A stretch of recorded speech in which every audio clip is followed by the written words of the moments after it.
Here are 8 reasons why you should dig the soil to grow vegetables. The soil is usually dug up in the fall and only moved in spring. What does this treatment give us?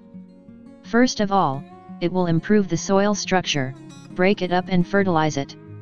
This is very important as some vegetables cannot cope with dense and hard soil.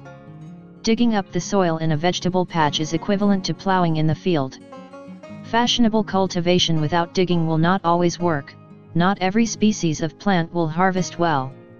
Untreated soil will work well for plants with long shoots, which themselves form a layer limiting weeds, e.g. cucurbits, and perennial, dominant and undemanding vegetables. It is said that in nature nobody digs the soil and plants grow well.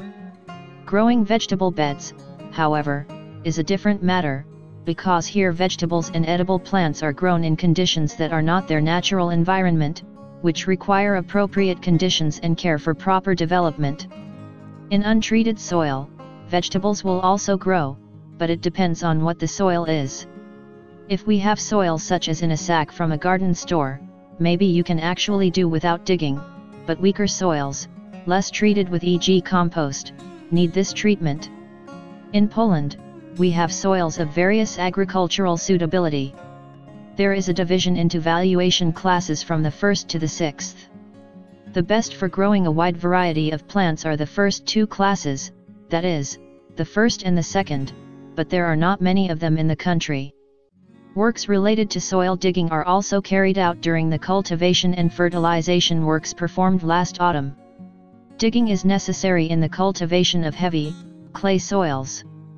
Thanks to this treatment, we increase the airiness and permeability of the soil.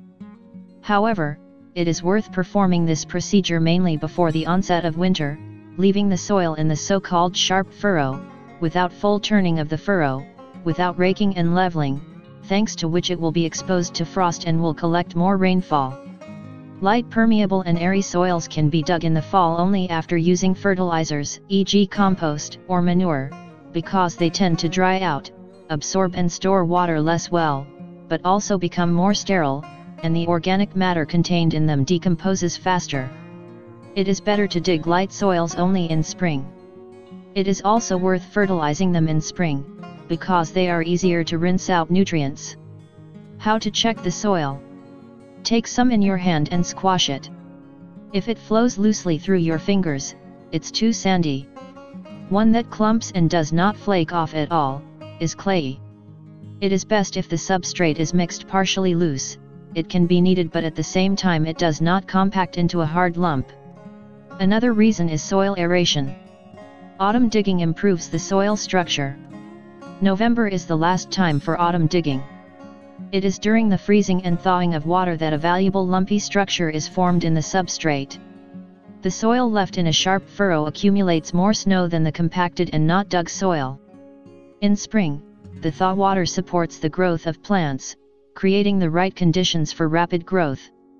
Plant disease pathogens pass into the spore and mycelium spore stages, so they can overwinter either in soil, on weeds, or on crops, especially perennials, as well as on infected seed. Thanks to digging the beds, some pathogens are covered with soil, which in spring will have a limited possibility of migration and control on the new plants. The digging procedure is performed to a depth of 30 centimeters, i.e. the size of the shovel. It's not a coincidence. It is at this depth that there are anaerobic pathogens that need to be brought to the surface in order to destroy them, and at such a depth aerobic pathogens that will die buried under the soil should be buried. Therefore, it is important to remove the roots of the diseased plant while digging, apart from the above ground part, if the vegetable bed was attacked by a disease. It is also worth remembering then to rotate, i.e. plant vegetables from a family different than before, every 4 years, so that pathogens do not have a chance to attack again on the same vegetable the next year. The dig-over of the soil helps to fight not only diseases but also pests, e.g. wireworms and grubs. A depth of 30 centimeters is enough to extract pests from the soil. After digging up the soil, the pest spores are lifted from deeper layers to the surface, and then either die due to low temperatures or are eaten by birds. We stick the spade and use it to turn the dug fragment upside down. Most pests live, winter and feed in the soil, so if we do not get rid of them, we can only watch the vegetables deteriorate. Soil pests include, for example, various nematodes, springtails, larvae of some beetles, flies, and butterflies, e.g. wireworms, grubs, sloths, litter. The soil is also a shelter for snails and rodents. Wireworms and grubs that feed on vegetable roots can do this for many years because their larval stages sometimes last up to 4 to 5 years.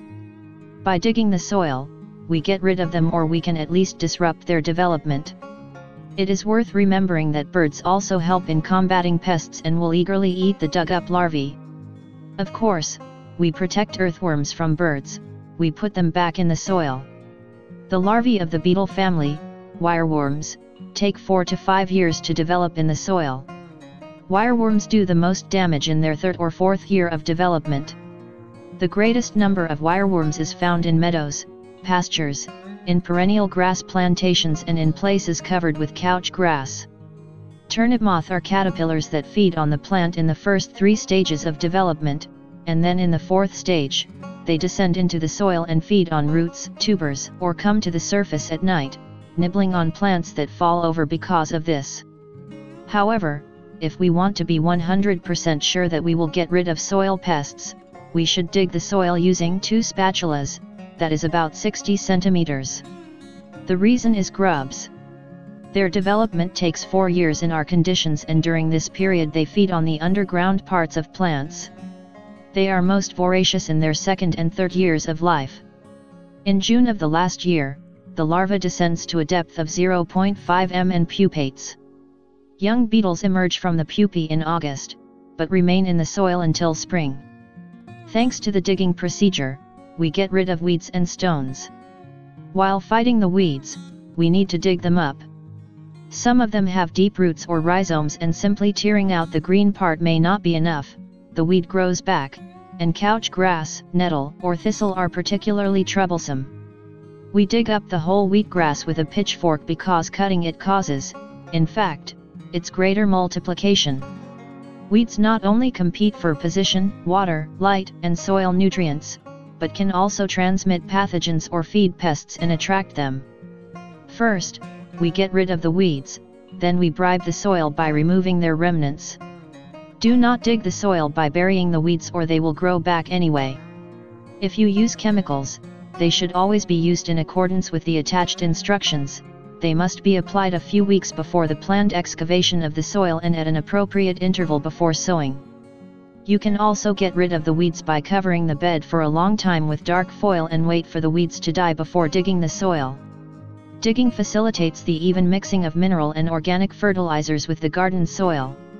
Digging up and smashing soil lumps has a positive effect on mixing fertilizers with the substrate. During this treatment, you can immediately add natural fertilizers in the form of compost or manure to the soil. Digging is necessary if manure, green, or lime fertilizers were applied in the spring. Digging up the soil is done early enough before sowing, from 3 to 5 weeks. Plants planted in dug soil will develop better.